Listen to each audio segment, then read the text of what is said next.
I don't think there is a hack. I think it's very much you figuring out what your comfort zone is and then going just outside of that. If someone has zero belief that it's possible for them, and zero belief that it'll be worth it, you won't even start. Next Level Nation, welcome back to another very special, as always, episode of Next Level University, where we teach you how to level up your life, your love, your health, and your wealth. We hope you enjoyed our latest episode, number 1170, How Your Expectations Affect Your Reality. Today, for episode number 1171, 3 beliefs you must have when chasing your dreams. It was 5.5 years ago, Alan and I started this journey, something like that. I don't remember. I think we're coming up on 6 years ago. But I remember you and I had talked a lot in the beginning because there were other people who you had worked with. And whether it was you, I know you had other businesses, hashtag Campus Libre, shout out to Campus Libre, one of Alan's first businesses. And you had other partnerships that they could very well be in the place that I am right now today. And you asked me one time, you said, Kev, how come you kept showing up? How come you put yourself $35,000 into credit card debt and you left your job and you did all this stuff? And I said, honestly, I always believed it would be worth it. I didn't always believe it was possible, and we'll get into the 3 beliefs. I didn't always believe it was possible, and I didn't always believe it was possible for me, but I knew it would be worth it. I believed at a deep level, if I made it, it would be worth it. So the 3 beliefs you must have if you're chasing a dream, if you are somebody who has a big goal, if you want to keep going. Number 1, you must believe it's humanly possible. Is it humanly possible to start a podcast and make money from it? Yes, many, many, many people do it. Is it possible for you personally? I didn't always believe that. I did not always believe that this was all possible for me personally. And then the 3rd belief is you must believe it will be worth it. And I think that's where a lot of us get caught up. We get caught up in, if I work for the next 5 to 10 years, will the results be worth it? Will I be happy, or will I be fulfilled, or will I regret if I don't actually make it to where I want to go? And I think at a deep level, Alan, I have just believed that this would be worth it longer than most other people. And I would say even, we're probably 1% of the way. And I would say even now it's worth it. So I would say I made the right decision. Yeah, definitely. I've analyzed this upside down and sideways, and I just finished an article that I talk specifically about these beliefs, and I have you rate them from 0 to 10 and, add them up and divide by 3 to get your percent chance of achieving your dream.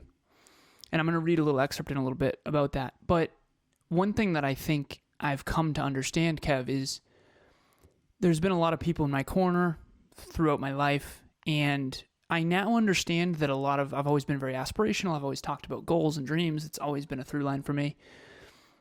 And I now understand that not a lot of people really believed that those things would happen.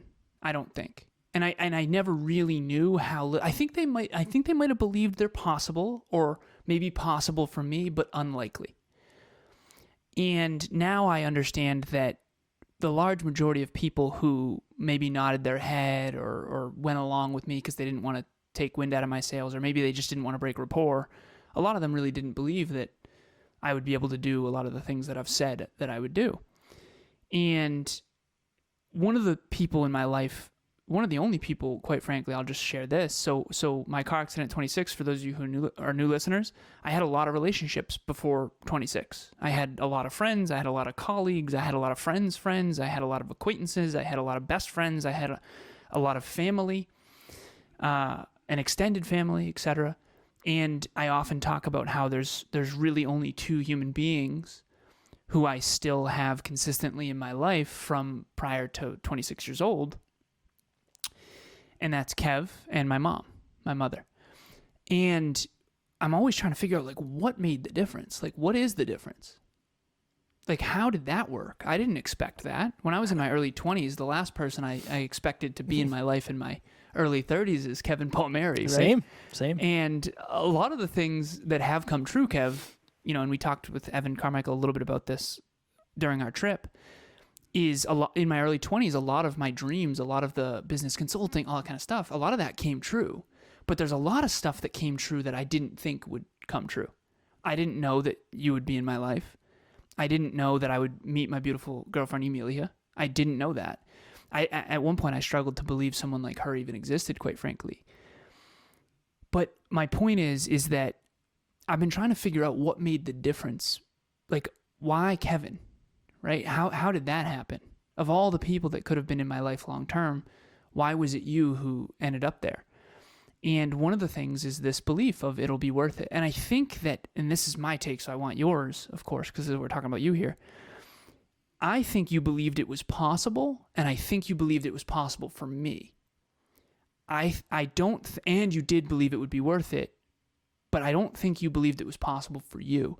And so in a way, when Kevin had the Hyperconscious podcast and I had Conversations Change Lives, and then we met up and created the Hyperconscious podcast meets Conversations Change Lives podcast, and then went all in on the Hyperconscious podcast, and then eventually rebranded to what you now understand and listen to as Next Level University. I think that Kev believed it was possible, and possible for me, but not him, and it would be worth all the hard work. I think that what we did is we had all three beliefs when we were combined. And I think that had we not, like if you were to take your belief 0 to 10, how much you believe it's possible for you, and then worth it, it would probably be like a 10, 4, 10. And then if it was possible for me, possible for me and then worth it, I think I would have been a 10, 10, 10. And again, I don't struggle with belief a ton. I think I struggle with a lot of other things. And so combined, we had really high scores. And I think in hindsight, that's what happened, is I think you just believed me. I think you believed me more than other people did. And it's been a little bit alarming how few people actually did believe me when I said or how much I did. You can look at it. You can look at it two ways. Exactly. So what's your take on all that? And that's Alan's favorite question. I don't know. Yeah, there was a part of me that thought it was possible. But for me, there was always a disconnect between possible and possible for me. I mean, a lot of things are possible that I'm never going to do because I didn't think they were possible for me. So I think that's what it was. I believed at a deep level that it was possible with you for me. That's right. The one belief I always had was I don't know where I'll end up. I'm not really sure if we'll make it to where we want to get to. And you got to understand too, and this is me talking to old me, where I wanted to end up has changed so much over the last 5 years. I didn't foresee a lot of the things that are happening today, so I couldn't plan on that 5 years ago. So that's a whole nother thing. But I don't know. I just knew I'd be better off. I didn't know where we'd be or where I'd end up, but I just knew I'd be better if I was doing it by myself.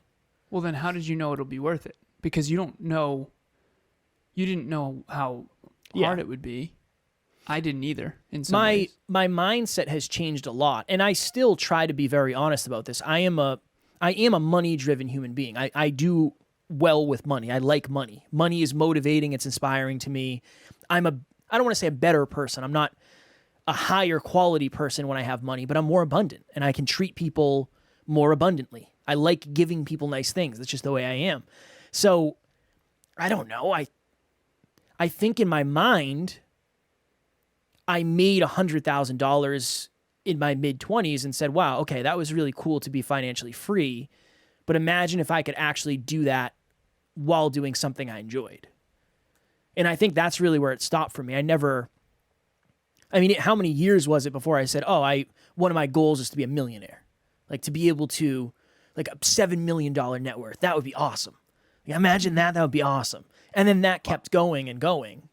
Well, I remember it was 2. I remember when you first interviewed me on the Hyperconscious podcast. Yeah. Because then she donated 2 on the spot at UMass Lowell. Mm-hmm. So I remember you were interviewing me in your living room. We actually showed this photo on stage. Yeah. Brutal photo. Oh, yeah. The worst. But I remember you had a vision board, or at least what you called a vision board back then, which is essentially, imagine like blank white printer paper with like Sharpie, 2 million. On a cork board. A cork board, yeah. And then we went to see Oprah at UMass Lowell speak, and she donated $2 million to the school right there. And then Kev upped the ante from 2 to, what did you do, 70? I think it was 70. Yeah, something. I think so. Something like that. I think and so. It's gone up from there. But what I think is interesting is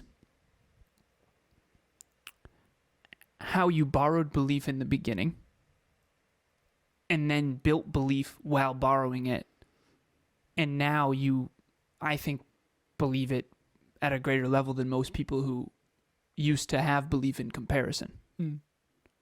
So when you're at the level that you and I are, again, our life is very weird to me, and I understand that if you don't know what our day-to-day life is, obviously it won't land, but the life I'm living right now is very strange for me. The fact that other people want to interview me and I'm on a bunch of podcasts and we have 1,171 episodes, that's all really, really strange. It's just, so in order to even get to where we are today, I borrowed belief for most of the time. It's almost like what I would do, and it's going to be a weird analogy, but it's almost like Alan had big enough wings where I could ride on his back for a little while and just get, oh, okay, this is what the view's like from up here. This is what the wind is like. This is what the clouds look like. This is what to do. This is what not to do. And then eventually I would say, all right, let me just kind of fall off. And then let me see if I can fly. And usually I couldn't fly very well, and I would learn that, but I could fly better as I continued going. So I think that's what's helped me build the belief to do things on my own. I remember I used to message you a lot and say, hey, what do I do about this? What do I do about this? I very rarely message you like that anymore. It might be, what do you have for a book recommendation or that sort of thing. But I remember before every email I sent, I would message you and say, hey, can you proofread this? And a lot of that has just shifted. So that's why I'm so big on just the small, and the people that hear me on podcasts probably get sick of it, but I don't think there is a hack. I think it's very much you figuring out what your comfort zone is and then going just outside of that. Outside of my comfort zone in the beginning was riding on your back. And then it was, okay, I feel comfortable riding on Alan's back. Let me fall off and see what happens. Oh, okay. It didn't work exactly how I expected. Well, let's give tangible examples of that instead of the analogy, right? So there was Doesn't like my analogy. The island party. Mm-hmm. Like those things. Can you just take the listeners through like what used to be outside your comfort zone that now you do every day? Yeah. Alan messaged me one day. I lived in Worcester at the time. And again, not a lot going on in podcast land, no clients or very few clients. We weren't making any money as podcasters. And Alan said, hey, one of my mentors invited us to a party tonight. It's down on Cape Cod, which is in Massachusetts. Very nice part of Massachusetts. It's down on the Cape, and it's a private island party. And you need a password to get onto this island. And I was like, dude, no, absolutely not. I don't want to do that. That sounds terrible. I said, what are we doing? What's the point? And he said, well, it's networking. We're going to meet some people. Who knows? There might be some podcast listeners there. So we drive down an hour, probably an hour to Cape Cod. And I remember there's this security booth, and you got to give the password. And you, in Alan fashion, couldn't remember the password. He said, oh, no, I forgot it. Let me look at my phone. It was I don't know, orange 16 or something. I don't remember what it was. And then we end up going to this house, and it's the most awkward experience you can imagine. I don't know anybody other than Alan. And it's just... Good hors d'oeuvres, though. I don't remember. Yeah, I was probably hammering bacon-wrapped scallops, even though I didn't like them. I was probably just swallowing them whole. I love scallops. It was a very uncomfortable experience where you're supposed to be meeting people, and in my mind, it's like, I'm going to sound like an idiot. I don't know what to do. It was brutal. It was the worst. It was the worst thing at the time. But now, you and I went to Toronto to interview Evan Carmichael, and part of it was there was a mastermind where you and I met a bunch of other people, and it was it's kind of normal now. It's totally normal to introduce myself, and this is what I do, and this is who I am, and this is what we do together. This is our business. But again, to Alan's point, at one point, that was quite literally a 10 out of 10 anxiety for me. Now I don't really even think twice about that. So, but that's just the growth. That's the growth. But this is the interesting thing, and this is why I wanted to do this episode. The 3 beliefs that you must have, in a way, in the beginning, you might only have one of them. And that's okay. It doesn't mean you can't start. In the beginning, you might only have, it will be worth it. If you believe something will be worth it, you're more likely to go figure out how to stay in the pool and how to succeed and how to show up the next day. So I believe these are the 3 beliefs you must have to accomplish your dreams, to accomplish a goal, to get to the finish line. But in the beginning, don't be surprised if you have to borrow belief from somebody else. We've seen that how many times with the NLU team. Everybody's borrowing belief in some way, shape, or form. Definitely. Hello, my name is Eddie Pinero. I'm the founder of Your World Within, and I wanted to take a second and just express how valuable working with Alan has been. His ability to help me create clarity and maintain focus on my big picture goals has been huge. He's been a huge asset with the roadmap as well, the day-to-day things, the little things that we sometimes overlook. I think anyone looking to, grow themselves, grow a business or both, would truly benefit from having Alan as an ally along the way. Again, great mind, but more importantly, solid dude. So this is what I wrote this weekend. I just published another article. The link will be in the show notes. But step 1 of this 8-step article is belief versus no belief. So it's exactly what we're talking about here. And I didn't actually know we were going to do this episode until today. So it's kind of cool how that worked out. If you have high belief, you're likely to try just about anything to achieve your goals. If you don't, however, you're unlikely to try much of anything. Imagine wanting a new job but not believing it's possible, or wanting to date someone you don't believe would ever be interested. Desire is like a car without gas. It's a start, but it's not sufficient by itself.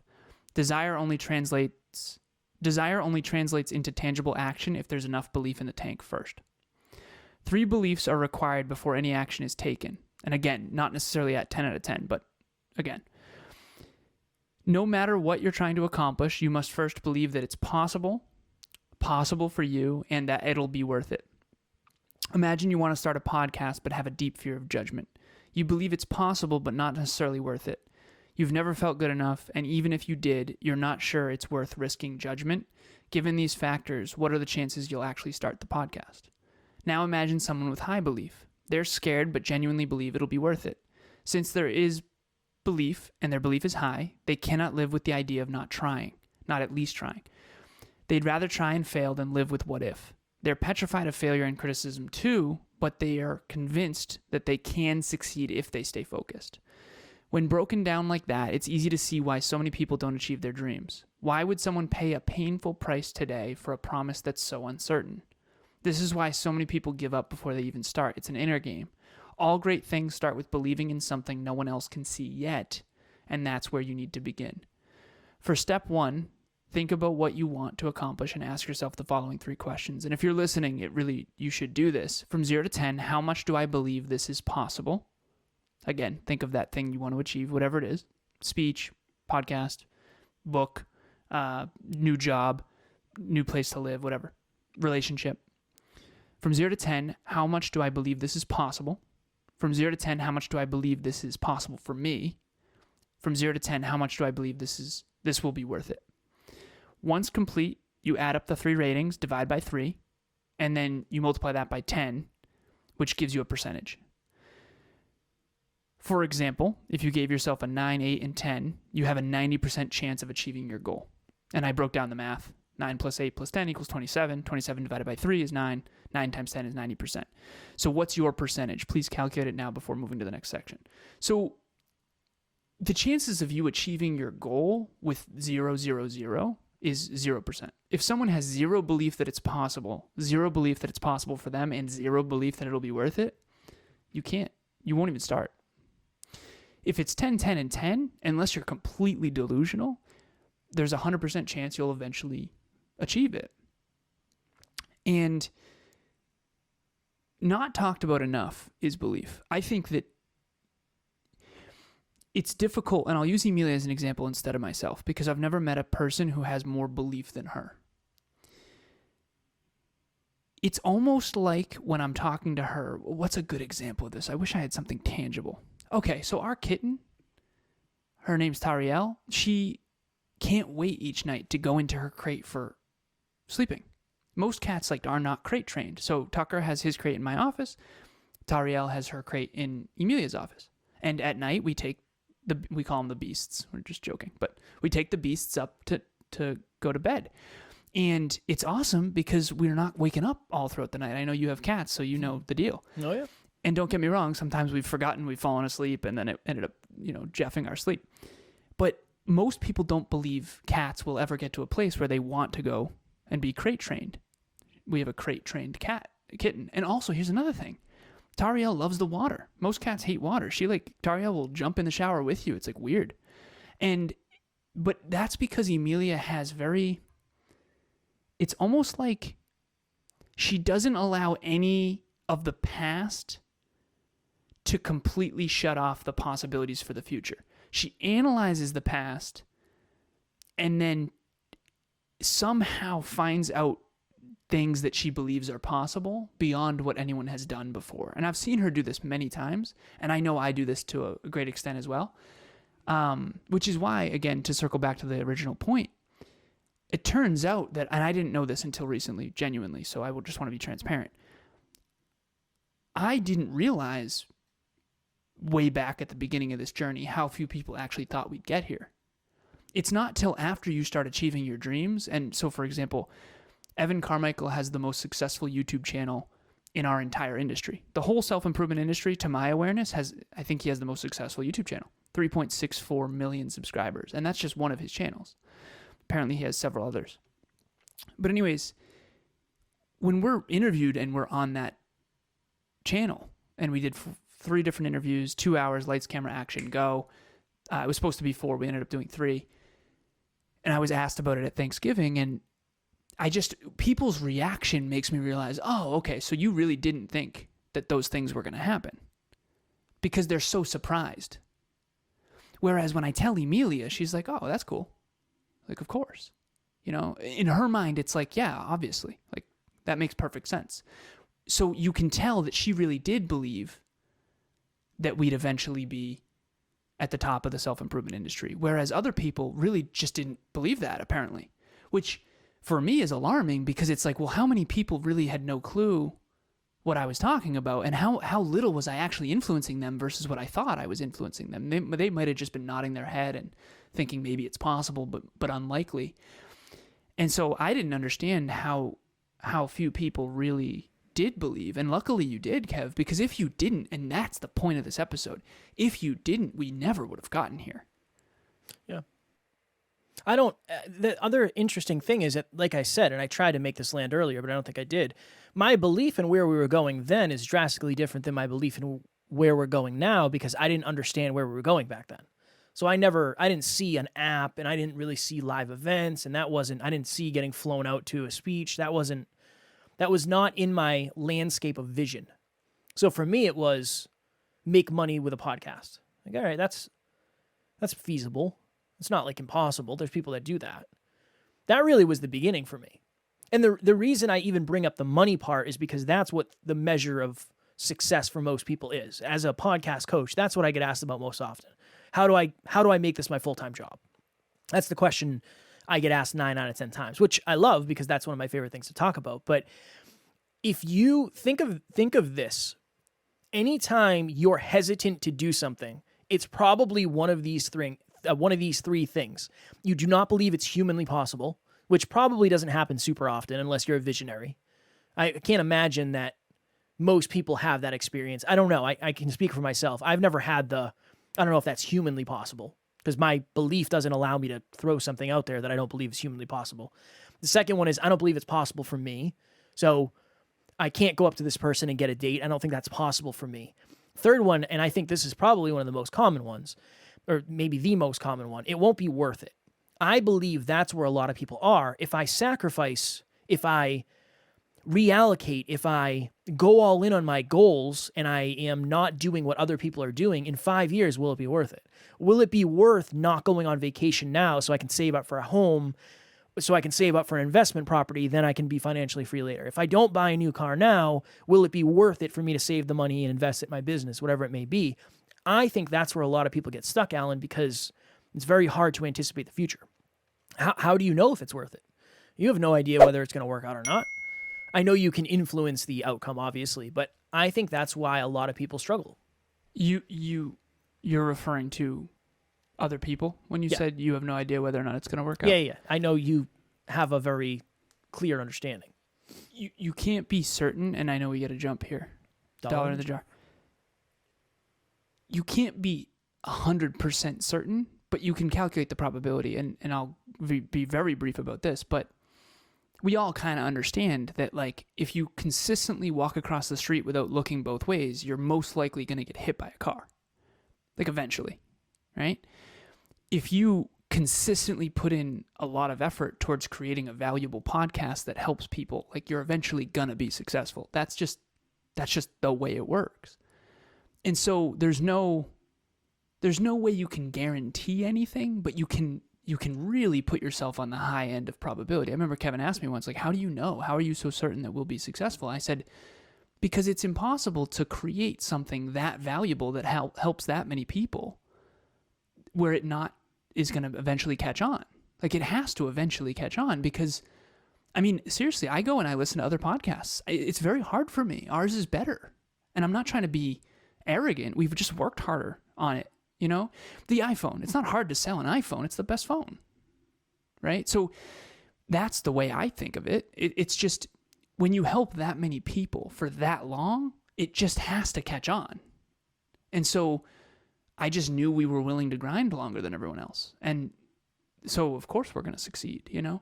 But it's obviously a lot more than that, too. You have to improve. You have to learn. You have to grow. You have to study business. You have to, you know, all that. But hopefully that everyone to take something out of this particular episode, the 1% improve per day thing, what's the one thing to take away here? I think it's, do I believe in myself as much as I should? There are some people who genuinely believe in themselves too much. They are, quite frankly, just delusional. And honestly, that's been hard for me too, because it turns out I'm really hard at telling them that. I don't like to take wind out of someone's sails.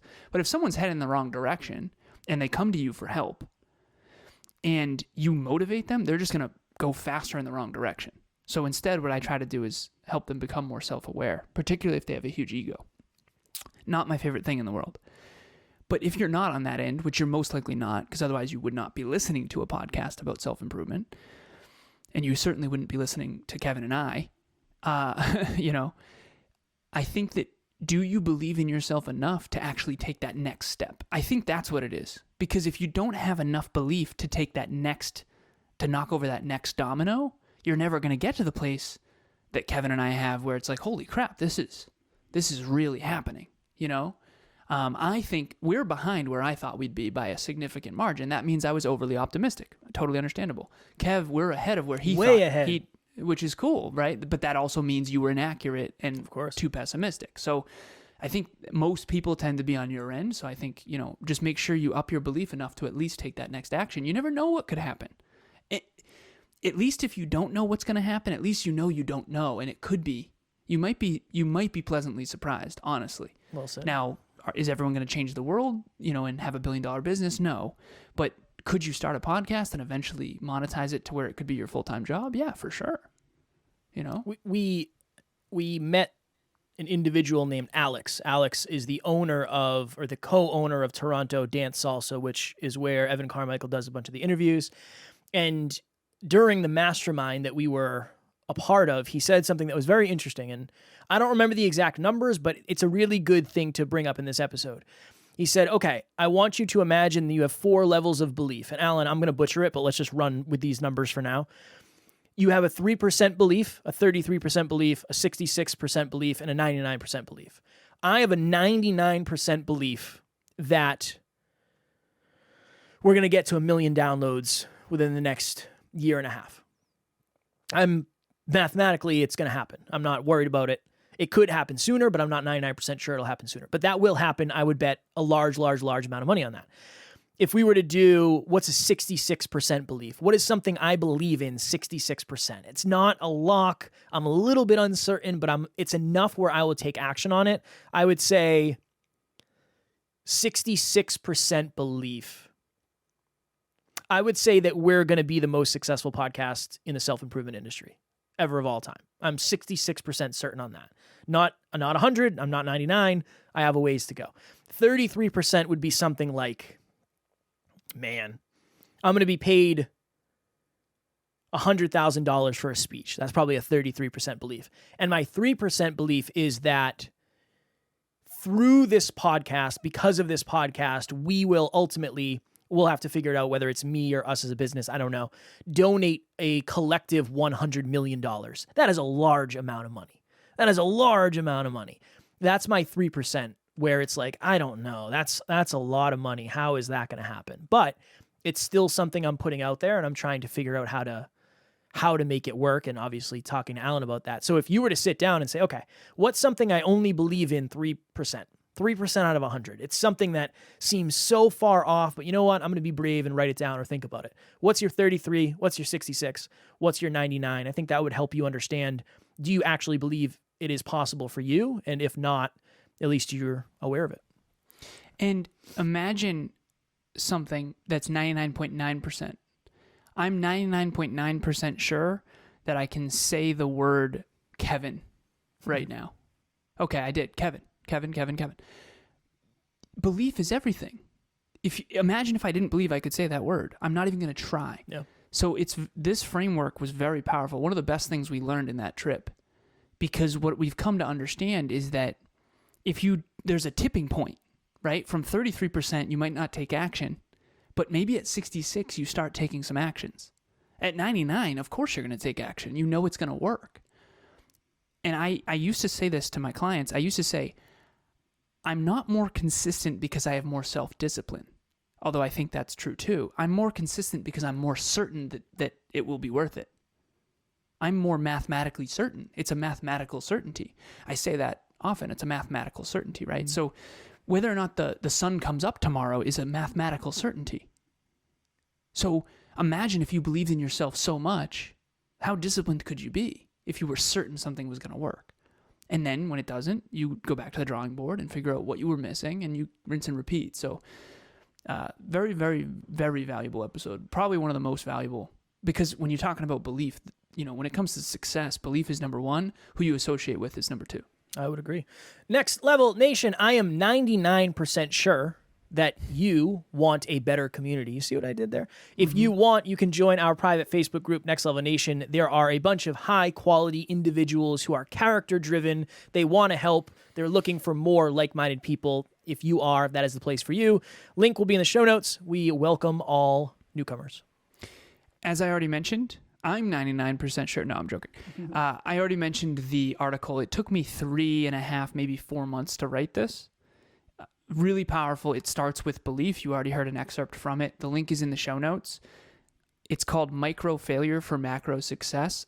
At the very least, when you're done reading this article, I think it's 15 minutes of a read, you will leave that article going, okay, I understand now why overnight successes and overnight failures seem like they happen overnight when in reality it was never that way. And I understand now why maybe I'm not achieving the level of success that I really want, because it really is the micro failures that are making the difference. But I unpack it in a way where it becomes very evident, self-evident. So the link will be in the show notes. Check that out. Let me know what you think. Next Level Nation, tomorrow for episode number 1172, last week's live Q&A. Does having expectations lead to disappointment? That was a wonderful question that Alan and I went pretty deep on, so we hope you will enjoy that. As always, we love you, we appreciate you, grateful for each and every one of you, and at NLU, we do not have fans, we have family. We will talk to you all tomorrow. Please reach out.